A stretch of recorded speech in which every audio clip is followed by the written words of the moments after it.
हम शादी क्यों करते हैं? इस प्रश्न का उत्तर है सुरक्षा।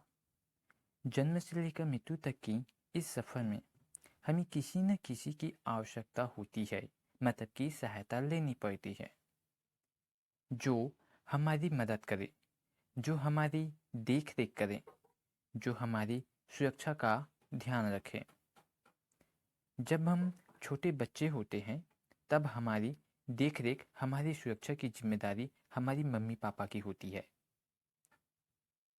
जब समय के साथ हम वयस्क हो जाते हैं तब भी हमें किसी न किसी की सहायता लेनी पड़ती है। तब ऐसी परिस्थितियों में हमें एक साथी की आवश्यकता होती है, जो हमारी सहायता के लिए 24/7 तत्पर रहे, जो हमारी सुरक्षा की जिम्मेदारी उठा सके। शादी एक सामाजिक व्यवस्था है जिसमें दो वयस्क एक दूसरे की सुरक्षा की जिम्मेदारी लेते हैं, एक दूसरे की सहायता के लिए वचनबद्ध होते हैं। और जब इस प्रक्रिया को परंपरा के रूप में स्वीकार की गई तब इसे विवाह का नाम दिया गया। जब वयस्कों की उम्र ढलने लगती है, जब वयस्क वृद्ध हो जाते हैं, तब वह एक दूसरे की सहायता करने में असमर्थ हो जाते हैं। तब इन परिस्थितियों में वृद्ध माता पिता की सुरक्षा की जिम्मेदारी वयस्क बच्चों के ऊपर आ जाती है। यदि कुत्ते के पिल्ले को यदि कुत्ते के पिल्ले को सड़क, गली, चौराहे में छोड़ दिया जाए और पेट भरने के लिए उन्हें खाने के लिए कुछ मिल जाता है, तब उनकी जीवन यात्रा बहुत अच्छे से कट जाएगी। मगर हम इंसानों के साथ ऐसा नहीं होता। हमें केवल पेट को भरना नहीं होता, हमें शिक्षा की आवश्यकता होती है, हमें संसाधन व सुविधाएं चाहिए होता है। जबकि जंगल में रहने वाले पशु कभी गर्मी, बारिश या ठंड से बचने के लिए हम इंसानों की तरह संसाधनों का उपयोग नहीं करते हैं। उनकी सुरक्षा प्राकृतिक तरीके से होती है। उनकी सुरक्षा प्राकृतिक तरीके से होती है। यदि कोई व्यक्ति आजीवन अविवाहित जीवन जीने की इच्छा रखता है, तब उन्हें यह बात बहुत अच्छे से समझ लेनी चाहिए कि स्वयं की सुरक्षा या स्वयं की सहायता के लिए कोई न कोई एक माध्यम का चुनाव हमें करना ही पड़ता है।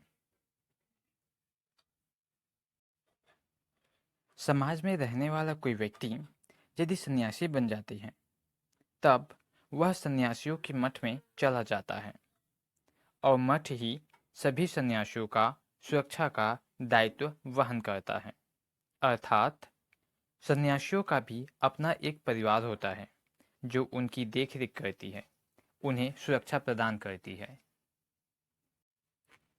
यदि हमारे मध्य में से कोई व्यक्ति करोड़पति या अरबपति बन जाता है, यानी कि फाइनेंशियल स्ट्रांग हो जाता है, तब वह स्वयं की देखरेख के लिए, स्वयं की सहायता के लिए, किचन में काम करने के लिए शेफ, घर की सफाई के लिए बाई, गार्डन की देखरेख के लिए माली आदि नौकर चाकर रख सकते हैं।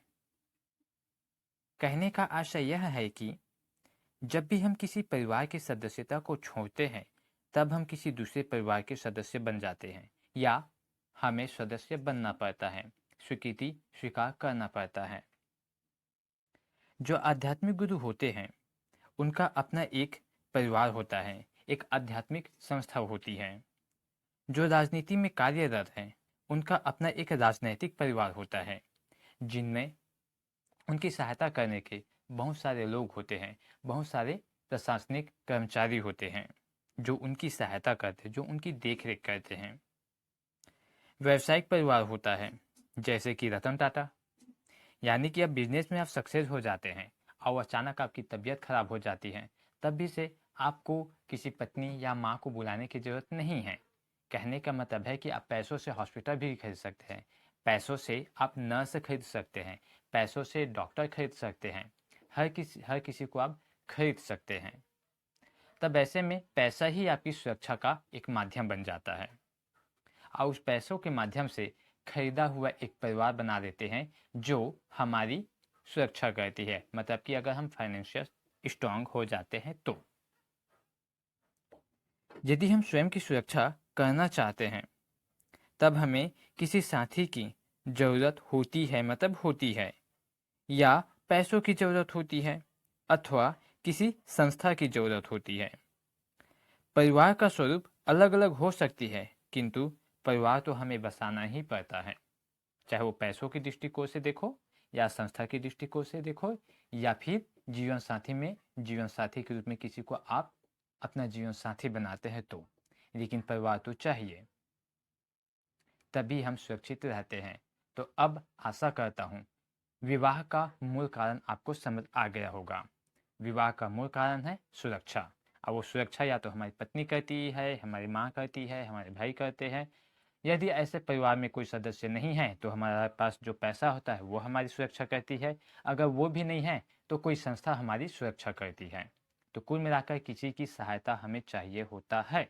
तो उसी सहायता के लिए ही हम विवाह के बंधन में बंधकर एक परिवार बसाते हैं, और वो परिवार फिर हमारी देख रेख करती है।